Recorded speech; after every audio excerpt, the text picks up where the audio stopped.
Ya pemirsa, terima kasih Anda masih bersama kami. Informasi selanjutnya, Gubernur Kalimantan Selatan mengukuhkan 4 penjabat sementara kepala daerah di kabupaten kota di Kalimantan Selatan. 4 PJS tersebut akan mengisi posisi kepala daerah yang kosong lantaran cuti Pilkada serentak 2024. Gubernur Kalimantan Selatan Haji Sabirinor atau Paman Birin resmi mengukuhkan 4 penjabat sementara kepala daerah yang kosong karena cuti pada Pilkada serentak 2024 pada Selasa 24 September 2024. Pengukuhan yang berlangsung di Gedung Idam Khalid ini sebagai pengganti sementara wali kota dan bupati di Kalimantan Selatan. Adapun 4 penjabat yang dikukuhkan tersebut yakni Nurliani Dardi, Kepala Dinas Perpustakaan dan Arsip Daerah Provinsi Kalsel sebagai PJS Kota Banjarbaru. Selanjutnya Ahmad Fidayen, Inspektorat Daerah Provinsi Kalsel sebagai PJS Bupati Kabupaten Banjar. Berikutnya Farid Fahmansyah, Kepala Dinas Pemberdayaan Masyarakat dan Desa Provinsi Kalsel sebagai PJS Bupati Hulu Sungai Tengah. Dan Taufik Hidayat, Kepala Biro Pemerintahan dan Otonomi Daerah Sekretariat Daerah Provinsi Kalsel sebagai PJS Bupati Balangan. Ditemui awak media, beberapa penjabat yang sudah dikukuhkan tersebut masing-masing mengaku siap menjalankan roda pemerintahan dengan baik dan memastikan pelayanan publik tidak terganggu. Di samping itu juga turut mensukseskan pemilihan kepala daerah yang akan berlangsung pada 27 November mendatang. Tugas pokok saya adalah melanjutkan program-program di pemerintah Kabupaten Balangan. Yang utama ya tentunya menjaga ketentraman, ketertiban di masyarakat biar semua roda itu bisa berjalan dengan baik.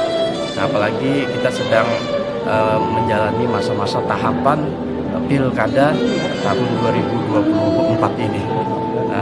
Konsepnya ya mudah-mudahan pelaksanaan kampanye di Pilkada tahun 2024 ini bisa berjalan dengan tertib, aman, dan lancar gitu. Bapak Mendagri dan Gubernur Kalsel Paman Birin untuk saya sebagai pejabat sementara Bupati Hulu Sungai Tengah dengan tugas utama sebenarnya adalah tetap menyelenggarakan pemerintahan supaya berjalan dengan baik, kemudian juga memastikan pelayanan publik tidak terganggu, tidak terkendala, dan mensukseskan pelaksanaan pilkada.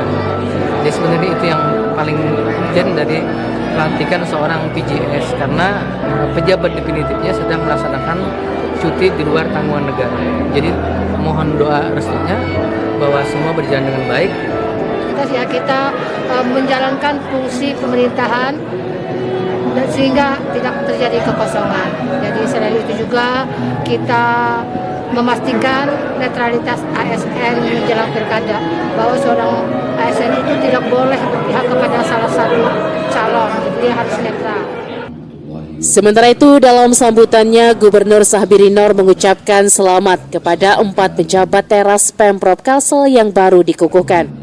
Tak lupa, Paman Birin juga mengingatkan pentingnya menjaga amanah yang telah dipercayakan, serta mendorong mereka untuk bekerja dengan penuh dedikasi dan tanggung jawab. Paman Birin juga mengajak semua pihak selain untuk menjaga kondusivitas wilayah masing-masing selama masa transisi, juga harus bekerja dengan bahagia dan gembira. Pasalnya dengan bekerja gembira, maka hasilnya juga akan maksimal, sehingga yang terdampak adalah masyarakat dengan memberikan pelayanan publik yang prima.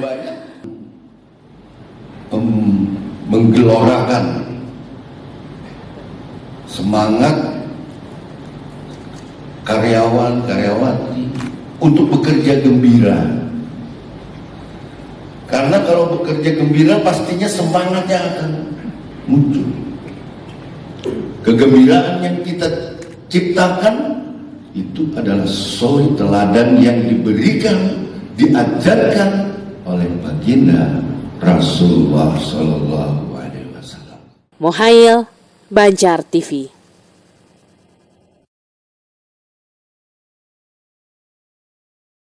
Pemirsa, informasi berikutnya, PT Air Minum Banjarmasin terus memantau kualitas air baku guna bisa segera melakukan antisipasi jika terjadi intrusi air laut. Maka PT AM Banjarmasin juga memastikan distribusi tetap berjalan di musim kemarau dengan sejumlah rencana antisipasi jika terjadi intrusi berlebih. Memasuki musim kemarau, PT Air Minum Banjarmasin gencar lakukan monitoring intrusi air laut di sejumlah titik pengambilan air baku, di antaranya Intek Sungai Bilu, Sungai Lulut, Sungai Tabuk, dan di Pematang. Selain itu, tim lapangan juga melakukan monitoring di titik terjauh, yakni muara Sungai Basirih yang menjadi acuan status kesiagaan. Manajer produksi PAM Banjarmasin Berti Herwinda memaparkan dari hasil pemeriksaan terbaru pada pukul 5 subuh, Selasa 24 September 2024, kadar garamnya sudah mencapai 1.248 ppm. Ya, kalau status bagi kami karena Basirih 1000 ya kami harus siaga selalu.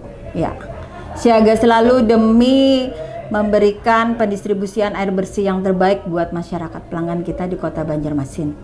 Kendati demikian, Winda menjelaskan untuk di Intek Sungai Bilu, kadar air garamnya dapat dipastikan masih aman. Pasalnya, dari hasil pemeriksaan, untuk kadar garam masih di bawah batas normal sesuai peraturan Kementerian Kesehatan.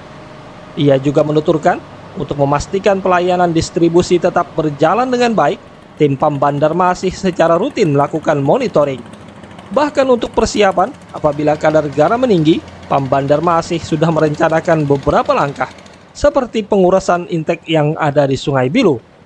Selain itu, pihaknya juga sudah berkoordinasi untuk melakukan uji coba pompa, genset, dan juga uji coba beban yang ada di instalasi pengolahan air pramuka, guna bisa langsung dioperasikan jika diperlukan untuk menutupi pasokan intek Sungai Bilu apabila terintrusi air laut. Tim Liputan Banjar TV.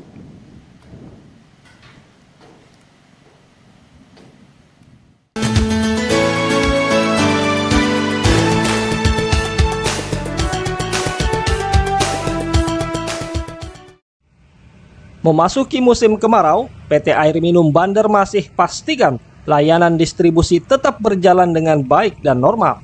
Hal tersebut diungkapkan Direktur Utama Muhammad Ahdiat Selasa 24 September 2024. Kita selalu memantau dalam rangka bisa mempertahankan pelayanan.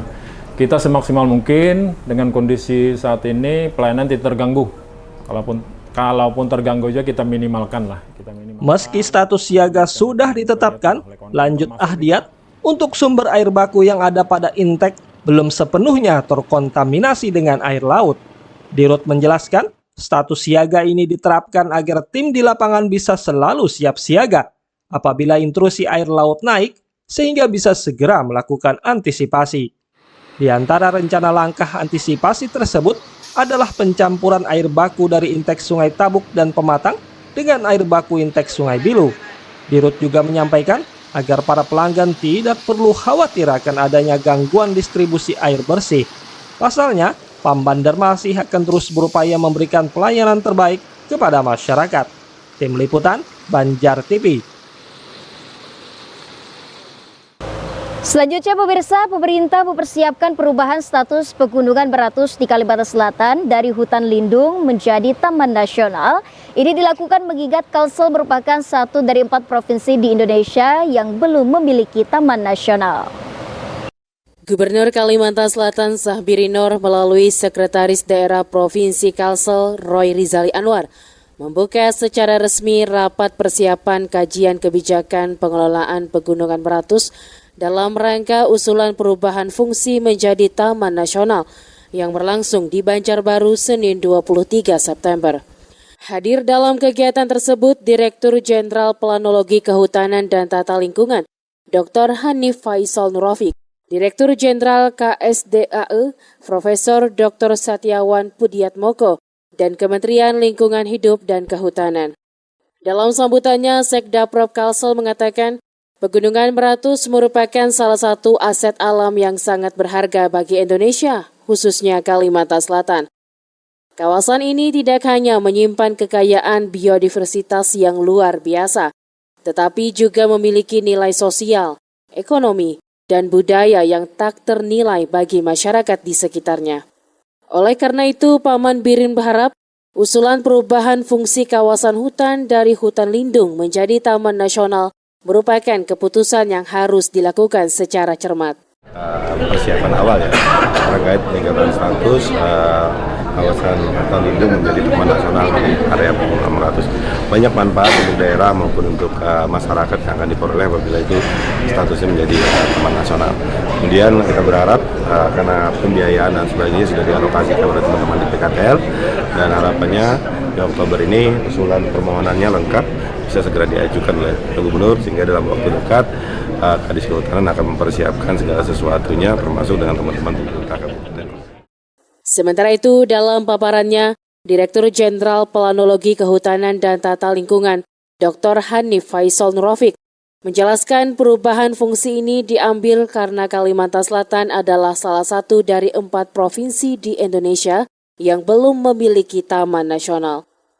Tujuan perubahan fungsi ini adalah untuk meningkatkan pengelolaan kawasan hutan Geopark Meratus, mengingat adanya peningkatan tren degradasi kawasan tersebut. Oleh Pak Sekda dan tim dengan waktu yang relatif cepat, karena memang segala variabel tadi sudah sampaikan, sudah lengkap sekali. Kemudian dari culture-nya juga memang sudah biasa. Dari ini terbukti dari tutupan hutannya yang tidak banyak bergerak 10 tahun terakhir. Kemudian Geopark UNESCO telah merecognize. Secara teknis sih sudah lengkap banget sih. Ya tinggal bagaimana kita kemudian mencermati ini. Terus yang paling penting tadi sampaikan oleh teman-teman di floor tadi, sosialisasi yang intens menjadi sangat penting untuk mengejar ini. Jadi saya rasa Pak Sekda sudah mendesain marathon meeting, jadi marathon akan bergerak terus dengan cepat, mudah-mudahan dengan tidak terlalu lama. Hanif juga meminta pemerintah Provinsi Kalimantan Selatan untuk mengidentifikasi luas kawasan hutan lindung Pegunungan Meratus yang akan diusulkan menjadi taman nasional. Muhail, Banjar TV.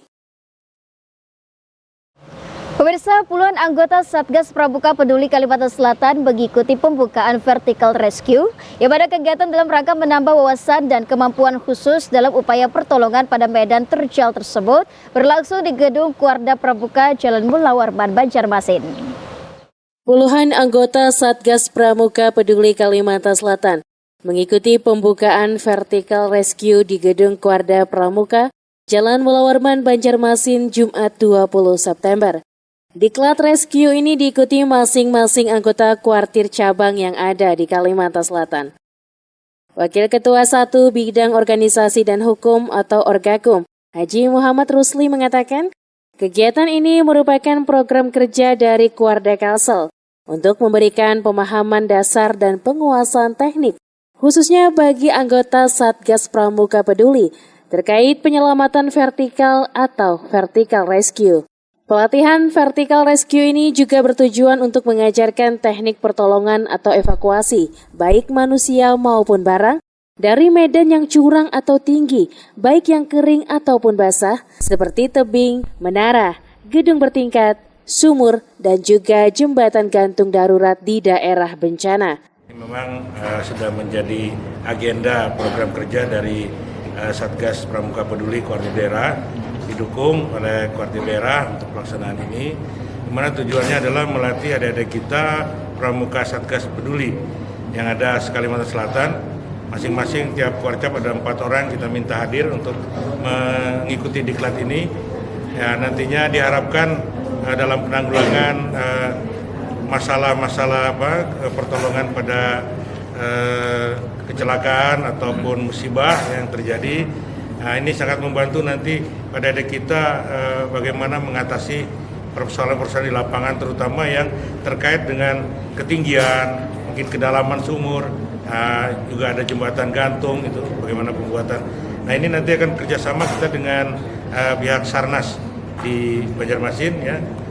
Medianya nanti kita lakukan di kantor berupa kita melakukan dengan simulasi di tower, ya. Di tower nanti adik-adik kita semua akan melakukan semuanya. Baik dari teman-teman semuanya itu kita akan uji coba cara melakukan teknik pertolongan secara vertikal, ya. Jadi teman-teman semua itu nanti kita simulasikan sebagai korban, sebagai tim penolong gitu, dengan alat yang sudah kita sediakan. Rusli juga berharap Melalui pelatihan ini, para anggota pramuka yang tergabung dalam Satgas Pramuka Peduli ini mendapat pengalaman maupun keterampilan untuk bisa membantu jika terjadi musibah kebencanaan di wilayahnya masing-masing. Pada pembukaan tersebut juga ditandai dengan penancapan bendera Pataka dan dilanjutkan dengan penyematan tanda peserta oleh Ketua 1 Bidang Organisasi dan Hukum Haji Muhammad Rusli.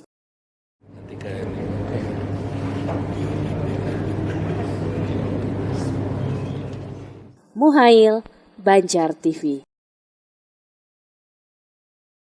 Pemirsa, sejenak kami hadirkan manasik Haji Anak Raudatul Atfal sekota Banjarmasin. Informasi selengkapnya sesaat lagi.